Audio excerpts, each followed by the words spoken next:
Hello student, स्वागत है आपका अपने चैनल व्हाइट बोर्ड एजुकेशन पर।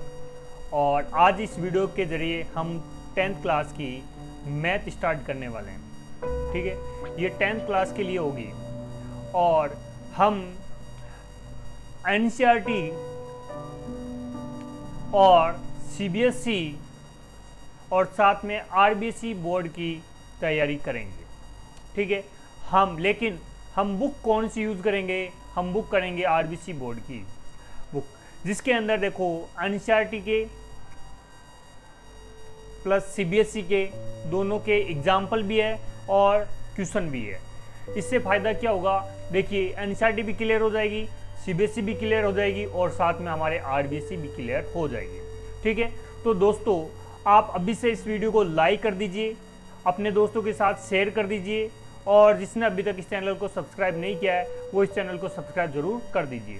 साथ ही जो बेल आइकन है उसको भी प्रेस कर दीजिए, जिससे जो भी न्यू वीडियो अपलोड करेंगे उसका नोटिफिकेशन सबसे पहले आपको मिल सके। ठीक है दोस्तों, तो आइए हम सबसे पहले आपको इसके मैथ के बारे में थोड़ा सा बता देता हूँ कि मैथ में सबसे पहले हम रियल नंबर पढ़ेंगे और इसको हिंदी में बोलते हैं वास्तविक संख्या। वास्तविक संख्या के बारे में जानेंगे। ये चैप्टर आपका देखिए, जो आरबीएसई बोर्ड है उसके अंदर चैप्टर नंबर 2 है और सीबीएसई या एनसीईआरटी में चैप्टर नंबर 1 है। इसको हम ध्यान से पढ़ेंगे और जितने भी नंबर का ये आता है ये कंप्लीटली हम कर लेंगे। ठीक है, सबसे पहले हम देखते हैं वास्तविक संख्या होती क्या है। वास्तविक संख्या से पहले हमें कुछ संख्याओं का ज्ञान होना चाहिए, इसके लिए सबसे पहले हम संख्याओं को जानेंगे। ठीक है, तो सबसे पहले हम संख्या देखते हैं आपका। देखिए, आप इसको नोट डाउन करते रहना, कोई भी जो आपकी कॉपी है या फिर कॉपी है उसके अंदर आप नोट डाउन करते रहना। ठीक है, सबसे पहले हम देखते हैं संख्या। तो सबसे पहले हम कौन सी संख्या देखेंगे? प्राकृत संख्या देखेंगे। प्राकृत संख्या क्या होती है? प्राकृत संख्या होती है, जैसे कि देखो, ये वह संख्या होती है जो 1 से स्टार्ट होती है। 1, 2, 3, 4, 5 इस तरह से अनंत तक चलने वाली संख्या क्या कहलाती है? हमारी प्राकृत संख्या कहलाती है। ठीक है, अब देखिए अगली संख्या आती है हमारी पूर्ण संख्या। पूर्ण संख्या किसे कहते हैं? तो पूर्ण संख्या जिस 0 प्लस प्राकृत संख्या, कहने का तात्पर्य क्या हुआ? यदि हम प्राकृत संख्या के अंदर 0 भी सम्मिलित कर देते हैं तो वो संख्या क्या कहलाएगी? हमारी पूर्ण संख्या हो जाएगी। ठीक है, यानी कि हम क्या कह सकते हैं? 0, 1, 2, 3 इस प्रकार से अनंत तक चलने वाली संख्या क्या कहलाती है? हमारी पूर्ण संख्या कहलाती है। ठीक है, अगली चीज आती है हमारे पास पूर्णांक संख्या। देखिए, पूर्णांक संख्या उसे कहते हैं, जैसे प्राकृत संख्या क्या होगी? प्लस वाली संख्या होगी, और पूर्ण संख्या क्या होगी? जिसके अंदर हम 0 भी सम्मिलित कर देते हैं तो वो संख्या क्या कहलाती है? पूर्ण संख्या कहलाती है। उसी प्रकार से जब माइनस और प्लस वाली दोनों संख्याएं एक साथ सम्मिलित हो जाती है तो वो पूर्ण संख्या कहलाती है। कैसे? इसको समझते हैं हम। देखिए, इसको समझने के लिए आपको देखो, जैसे कि ये अनंत से चलता है, -3, -2, -1 और 0 और इधर आ गई 1, 2, 3, 4 इस प्रकार से हमारी चलती है अनंत तक। यानी कि कहने का तात्पर्य क्या हुआ हमारा कि जो भी संख्या है -3, -2, -1 यानी कि माइनस वाली संख्या और प्लस वाली संख्या दोनों साथ में आती है तो वो क्या होती है? पूर्णांक संख्या होती है। आपने इस चीज को समझा होगा।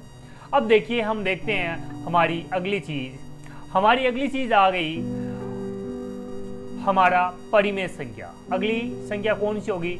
परिमेय संख्या। इस चीज को समझना जरूरी है। परिमेय संख्या किसे कहते हैं? देखिए दोस्तों, परिमेय संख्या किसे कहते हैं? जब किसी संख्या को हम p/q के रूप में लिख सके, वह संख्या जिसे हम p/q के रूप में लिख सकें उस संख्या को क्या बोलते हैं? हम परिमेय संख्या बोलते हैं। जहां पर हमें q क्या नहीं होना चाहिए? 0 नहीं होना चाहिए। यदि q का मान 0 हो जाता है तो वो संख्या परिमेय संख्या नहीं होगी, यानी कि q का मान क्या नहीं होना चाहिए, 0 नहीं होना चाहिए। जैसे कि हम समझते हैं इस चीज को, जैसे 7 बटे माइनस के 5, 7 बटे माइनस के 5 इसको समझते हैं तो 7 बटे 5 यानी कि ये जो q का मान है वो आपका 0 नहीं है, तो यानी कि ये संख्या क्या हो गई, हमारी परिमेय संख्या हो गई। इसी प्रकार से एक संख्या होती है अपरिमेय संख्या। अपरिमेय संख्या, इस चीज को समझना जरूरी है। अपरिमेय संख्या किसे कहते हैं, जो संख्या परिमेय नहीं है, परिमेय नहीं है उसे अपरिमेय संख्या कहते हैं, उसे अपरिमेय संख्या कहते हैं। ठीक है, वह संख्या जो परिमेय संख्या नहीं होती है उसे क्या बोलते हैं, हम अपरिमेय संख्या बोलते हैं। अगली चीज आएगी आपके सामने वास्तविक संख्या। अगली चीज क्या आएगी, वास्तविक संख्या। हमारी अगली चीज है वास्तविक संख्या।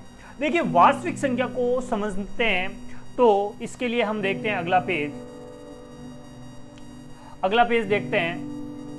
देखिए अगला पेज क्या कह रहा है, वास्तविक संख्या के बारे में अच्छे से जानेंगे। ठीक है, हमने प्राकृत संख्या को समझा, पूर्ण संख्या को समझा, पूर्णांक संख्या को समझा, वास्तविक संख्या अब समझेंगे। इसको समझने के लिए देखो, एक होती है परिमेय संख्या और एक होती है अपरिमेय संख्या।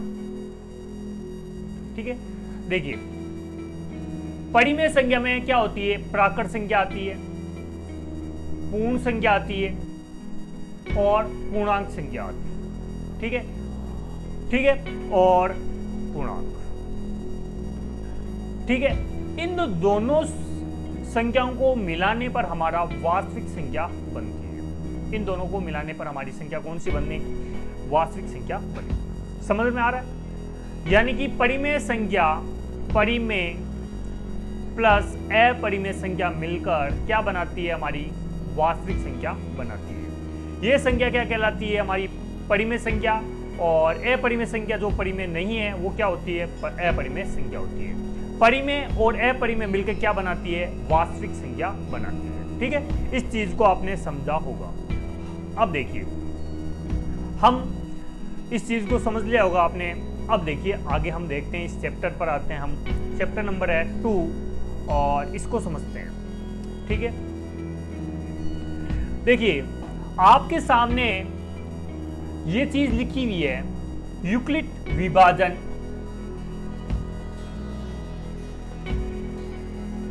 यूक्लिड विभाजन प्रेमिका, इसको समझना है। तो देखिए ये क्या होती है, आपने भाग दिया होगा, कभी आपने भाग किया होगा, तो यहां होता है भाज्य, यहां होता है भाजक और यहां होता है भागफल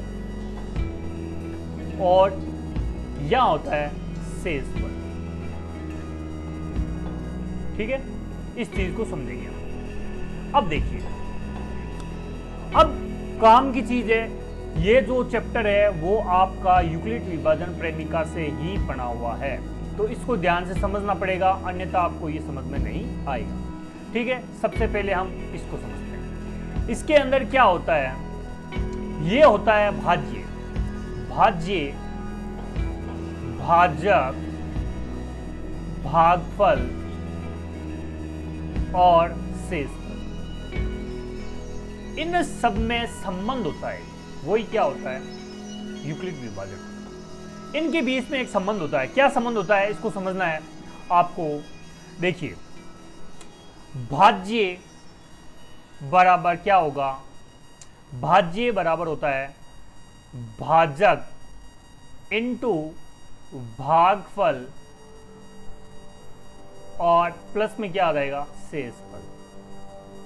इस चीज को समझना जरूरी है आपका। इसका संबंध क्या हो गया, भाज्य बराबर भाजक गुणा भागफल प्लस शेषफल। ये आपका क्या हो गया, संबंध हो गया। इसी को क्या करते हैं, इसी को यूक्लिड विभाजन के द्वारा कैसे समझेंगे, जैसे कि ए बराबर बी क्यू प्लस आर, ठीक है, ए बराबर बी क्यू प्लस आर, जहां ए और बी क्या होते हैं, ए और बी होते हैं आपके धनात्मक पूर्णांक, धनात्मक पूर्णांक। अभी हमने संख्या के बारे में जाना था, धनात्मक पूर्णांक क्या होता है, ठीक है।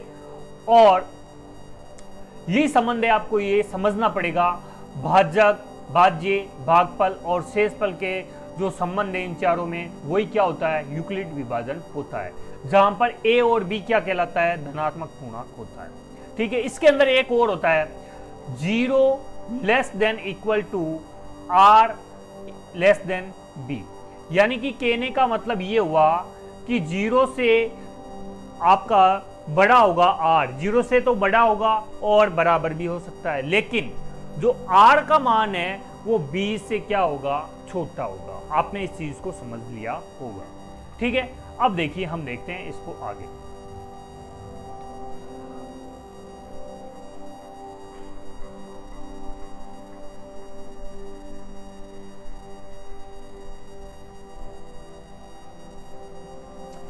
इस चीज को आगे समझते हैं उदाहरण की सहायता से।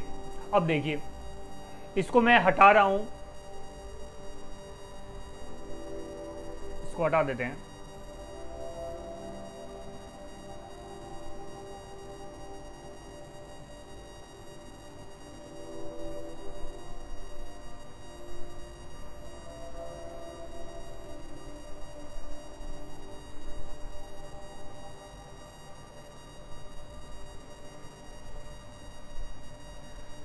तो देखिए, अब देखिए आपके सामने एक एग्जाम्पल, आपने इस यूक्लिड विभाजन को समझ लिया होगा, एक बार और देख लेते हैं। देखिए, a बराबर बी क्यू प्लस आर, जहां पर r क्या हो गया, शेषफल हो गया, r क्या हो गया, शेषफल हो गया, और b क्या हो गया, आपका भाजक हो गया, और q क्या हो गया, आपका भागफल हो गया, और a क्या हो गया, आपका भाज्य हो गया। इस चीज को आपने समझ लिया होगा, ठीक है। और जो 0 है वो 0 से तो बड़ा है r और बराबर है, 0 का मान, r का मान क्या हो सकता है, 0 हो सकता है और 0 से बड़ा हो सकता है, माइनस में इसका मान नहीं होगा, इसका अर्थ ये है। और एक चीज ये और लिखी है, लेस देन, इसको बोलते हैं लेस देन, ठीक है। तो r लेस देन b, यानी कि b का मान आपका r से बड़ा होगा, हमेशा b का मान क्या होगा, बड़ा होगा, ठीक है। इस चीज को आपने समझ लिया होगा। अब देखिए, अब मैं आपको एक चीज क्लियर कर देता हूं, हम सारे एग्जाम्पल करने वाले हैं। सबसे पहले एग्जाम्पल करेंगे, उसके बाद में क्वेश्चनों पर आएंगे, ठीक है। तो सबसे पहले हम एग्जाम्पल करते हैं। तो एग्जाम्पल की सबसे पहले एग्जाम्पल करते हैं, तो एग्जाम्पल नंबर 1, या फिर बोल सकते हैं इसको एग्जाम्पल ले लेते, एग्जाम्पल 1, एग्जाम्पल हम करते हैं 1, एग्जाम्पल 1। देखिए, आपके सामने स्क्रीन पर एक किताब की कटिंग है, पेज है, तो उसके अंदर लिखा हुआ है, दर्शाइए कि कोई भी धनात्मक पूर्णांक 3q या 3q प्लस 1 या 3q प्लस 2 के रूप में लिखा जा सकता है, जहां q कोई पूर्णांक है, ठीक है। अब इसको हल करते हैं।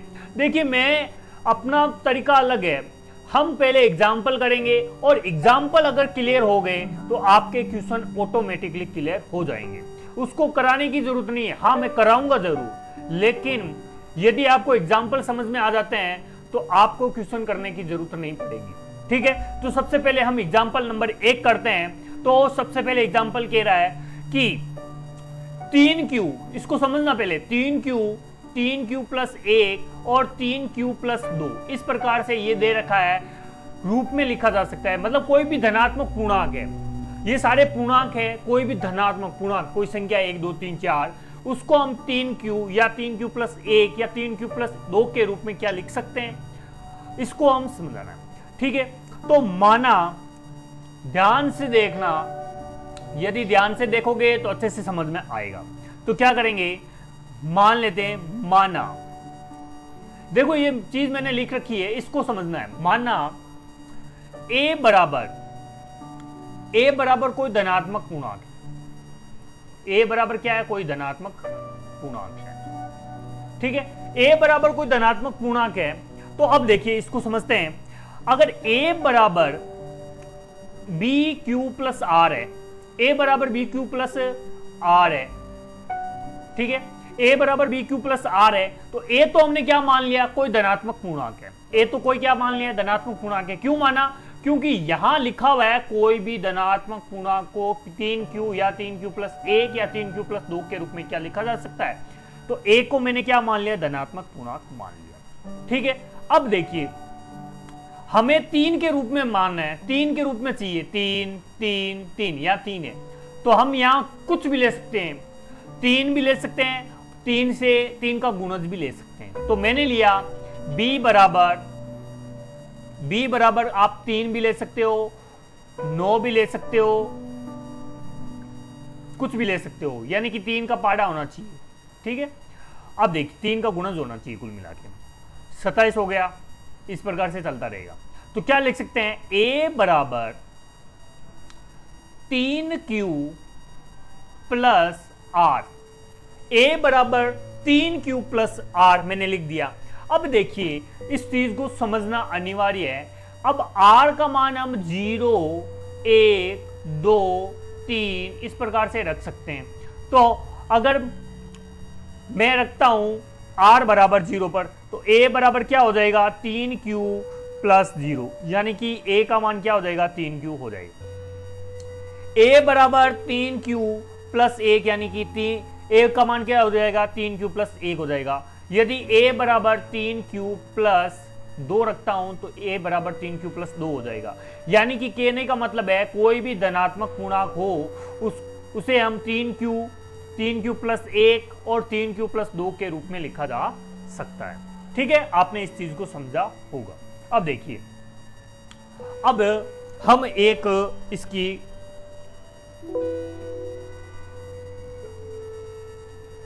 अब देखिए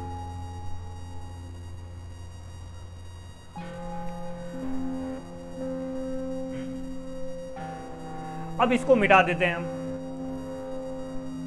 अब देखिए हमारा अगला उदाहरण होगा उदाहरण नंबर 2, एग्जाम्पल नंबर 2 देखते हैं। ठीक है, लिखा हुआ है दर्शाइए कि प्रत्येक धनात्मक समपूर्णांक है। मतलब सम का मतलब क्या हो गया? 2 4 6 8 इस प्रकार से 2q के रूप में होता है प्रत्येक विषम पूर्णांक। विषम पूर्णांक का मतलब क्या हो गया? अगर 2 है तो 2 के अंदर 1 जोड़ेंगे तो क्या हो जाएगा? विषम पूर्णांक मिल जाएगा। कहाँ होता है? तो जहां q पूर्णांक है। क्या लिख सकते हैं? तो इसको समझते हैं। तो वही चीज लेनी पड़ेगी हमें। माना ए कोई धनात्मक पूर्णांक है। ए कोई धनात्मक पूर्णांक का मतलब यह हुआ कि हम क्या कर रहे हैं? ए को धनात्मक पूर्णांक लेने का अर्थ है कि यहां लिखा हुआ है धनात्मक समपूर्णांक, तो ए को मानेंगे धनात्मक पूर्णांक। ठीक है, यहां लिख देते हैं है। अब देखिए तो a बराबर क्या हो जाएगा? b q प्लस r हो जाएगा। इसी यूक्लिड विभाजन से करेंगे तो लिखेंगे यूक्लिड विभाजन प्रेमिका से। ठीक है, अब देखिए इसको समझना ध्यान से। अब a बराबर 2q प्लस r, a बराबर 2q प्लस r। देखिए a बराबर 2q प्लस r, एक यानी कि b का मान हमने क्या लिया? 2 लिया। क्यों लिया? क्योंकि पहले ये बोल रहा है समपूर्णांक है, समपूर्णांक है। तो यदि अब देखिए r का मान क्या होता है? या तो 0 के बराबर होता है या 0 से बड़ा होता है, और या b का मान क्या होता है? r से बड़ा होता है। ठीक है, अब देखो इस चीज को ध्यान से समझना। b बराबर 2 ले लिया तो a बराबर 2q प्लस r हो गया। तो यानी कि यदि मैं r बराबर 0 लेता हूं तो a बराबर क्या हो जाएगा? a बराबर हो जाएगा 2q। ठीक है, ये हमारा एक बार ये आ गया आत्मस्वरूप। अब देखो यदि मुझे, ये तो सम हो गया, ये क्या हो गया, सम हो गया। सम कैसे हो गया, देखिए a बराबर 2 इंटू 1 करेंगे तो क्या हो जाएगा, 2 हो जाएगा, 2 करेंगे तो 4 होगा, 4 करेंगे तो 8 होगा, 5 करेंगे तो 10 होगा, यानी कि a बराबर हमें क्या प्राप्त होगा, सम पूर्णांक ही प्राप्त होगा। अब देखिए इस चीज को समझना, यदि a बराबर 2q प्लस 1 लेता हूं, a बराबर 2q प्लस 1 लेता हूं, इसका अर्थ क्या हो गया, इसका अर्थ ये हुआ कि a का मान क्या है हमारे पास, विषम है। a का मान क्या है भाई, विषम पूर्णांक है। किस प्रकार से, देखो जैसे अभी मैंने समझाया 2 इंटू 2 प्लस 1 करेंगे तो हमारे पास क्या प्राप्त होगा, 5 प्राप्त होगा, यानी कि 2 गुना 2 यानी कि 4 हो गया, प्लस 1 करेंगे तो क्या प्राप्त हुआ हमें, 5। यानी कि कहने का अर्थ है कि हम a बराबर 2q सम के लिए लिख सकते हैं और a बराबर 2q प्लस 1 विषम पूर्णांक के लिए लिख सकते हैं। ये हमारा क्या हो गया, आंसर हो गया। ये हमें समझना है, ये टेक्निकल सवाल है, इनको समझना अनिवार्य है। आप रटोगे तो नहीं कर पाओगे, आपको समझना जरूरी है। ठीक है, अब देखते हैं हम अगले सवाल पर आते हैं। एग्जाम्पल नंबर 3 है आपका। देखिए आपके यहाँ लिखा हुआ है, यूक्लिड विभाजन प्रेमिका का प्रयोग करके आपको यह दर्शाना है कि किसी धनात्मक पूर्णांक का वर्ग 3m या 3m प्लस 1 के रूप में होता है जहां m कोई पूर्णांक है। तो सबसे पहले क्या मानेंगे, माना a कोई धनात्मक पूर्णांक है। ठीक है, अब देखिए सबसे पहले हम क्या मान लेंगे, यूक्लिड विभाजन से, यूक्लिड विभाजन प्रेमिका से। ठीक है, तो ये क्या होती है, a बराबर बी क्यू प्लस आर होती है, आपको याद हो गई होगी, a बराबर बी क्यू प्लस आर होती है। तो हम देखो b का मान क्या रखेंगे, 3 रखेंगे, b का मान क्या रखेंगे, 3 रखेंगे। क्यों, क्योंकि हमें 3m के रूप में सिद्ध करना है, तो हम क्या मानेंगे, 3m, b का मान 3 मानेंगे। तो a बराबर क्या हो जाएगा, 3q, a बराबर क्या हो गया, 3q। तो इनका वर्ग करेंगे तो a स्क्वायर हो जाएगा और ये हो जाएगा 9 स्क्वायर, ये हो जाएगा 3 का होल स्क्वायर, यानी कि a स्क्वायर बराबर क्या हो जाएगा, 3 गुना 3q। तो इसको मैं लिख सकता हूं 3m, समझ रहे हो, जहां m बराबर क्या हो जाएगा आपका 3q हो जाएगा, समझ रहे हो। अब देखिए आगे, ये तो आपका हो गया एक, और ये हम 2 नंबर देखते हैं। अब हमें सिद्ध करना है a बराबर 3q प्लस 1, तो इसका भी वर्ग करेंगे तो क्या लिख सकते हैं, वर्ग करने पर, ठीक है, वर्ग करेंगे तो क्या हो जाएगा, a स्क्वायर बराबर 3q प्लस 1 का होल स्क्वायर, होल स्क्वायर खोलेंगे तो a स्क्वायर बराबर क्या हो जाएगा, 9q square plus 6q plus 1 हो जाएगा। ठीक है, अब देखिए इसको ब्रैकेट लगा देता हूं मैं, इसको ब्रैकेट लगा देता हूं क्योंकि अभी हमें कॉमन लेना पड़ेगा। a स्क्वायर बराबर क्या हो जाएगा आपका, इसमें से मैं कॉमन ले लेता हूं आपको 3 और q कॉमन ले लेता हूं, तो क्या हो जाएगा, इसमें 3q प्लस 2 बचेगा, 3q प्लस 2 बचेगा और ये हो जाएगा प्लस 1। तो हम इसको अब क्या लिख सकते हैं, हम लिख सकते हैं a स्क्वायर बराबर 3m प्लस 1, जहां m बराबर क्या हो जाएगा, q 3q प्लस 2, हमने m का मान क्या माना, q कोष्टक 3q प्लस 2। तो हम इसमें सिद्ध क्या कर सकते हैं कि हाँ, हम इनके वर्ग को 3q और 3q प्लस 1 के रूप में लिखा जा सकता है, यानी कि 3q a बराबर क्या हो सकता है, 3m और m प्लस 3m प्लस 1 के रूप में लिखा जा सकता है। ठीक है दोस्तों, अगर वीडियो अच्छा लगा तो इस वीडियो को लाइक कीजिए, अपने दोस्तों के साथ शेयर कीजिए और जिसने अभी तक इस चैनल को सब्सक्राइब नहीं किया है वो इस चैनल को सब्सक्राइब जरूर कर दीजिए। धन्यवाद दोस्तों, आज के लिए बस इतना।